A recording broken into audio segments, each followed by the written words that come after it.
یزید کا حضرت حسین کے قتل میں شریک ہونا یا ان کے حکم پہ قتل کرنا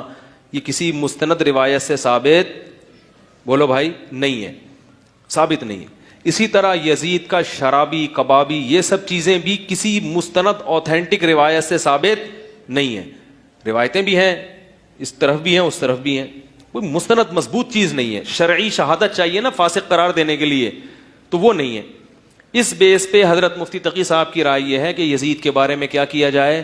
خاموش، نہ رحمت اللہ علیہ بولو نہ لعنت اللہ۔ ان مفتی صاحب کے اکثر و بیشتر بیانات سن کے مجھے ہنسی آ جایا کرتی ہے، لیکن جب میں ان کے متنازعہ تکفیریت سے بھرپور اور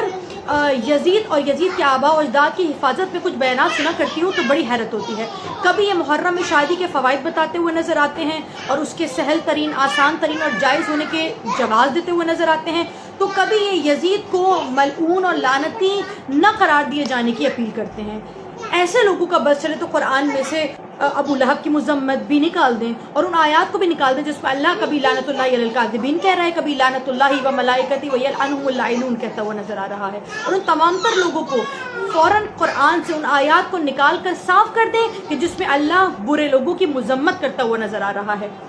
دیکھیے، کسی شخص کو بھاپنے کا کرائٹیریا ہمارا اور آپ کی شخصی محبت یا ان کے آباء و اجداد سے محبت نہیں ہو سکتی، بلکہ اس کا کردار ہے۔ انہی میں سے چند افراد یہ کہتے ہوئے نظر آتے ہیں کہ اللہ نے ہی یزید سے کروایا، اللہ ہی خیر کا بھی بانی ہے، اللہ ہی شر کا بھی بانی ہے، اور جو کچھ یزید نے کیا اپنی مرضی سے نہیں کیا۔ اگر یہ سب وقوع پذیر نہ ہوتا تو اسلام کا غلبہ نہ ہوتا، لوگوں کو امام حسین کی نیکی کے بارے میں پتہ نہ چلتا۔ اللہ نے جس طرح سے امام حسین کو توفیق دی تھی کہ وہ نیکی کے لیے آگے بڑھے، اسی طرح سے اللہ کا ارادہ ہی یہی تھا، یہ مشیت خداوندی تھی اور یہ منشاء خداوندی سے ہوا کہ کوئی یزید جیسا سامنے آئے اور امام حسین علیہ الصلوۃ والسلام کی خلاف ورزی کرے۔ معاف کیجیے گا، آپ کے تمام تر دلائل اور آپ کی قرآن فہمی اور آپ کی اسلام کی سمجھ بوجھ بے حد ناقص ہے، کیونکہ اللہ فرماتا ہے قرآن میں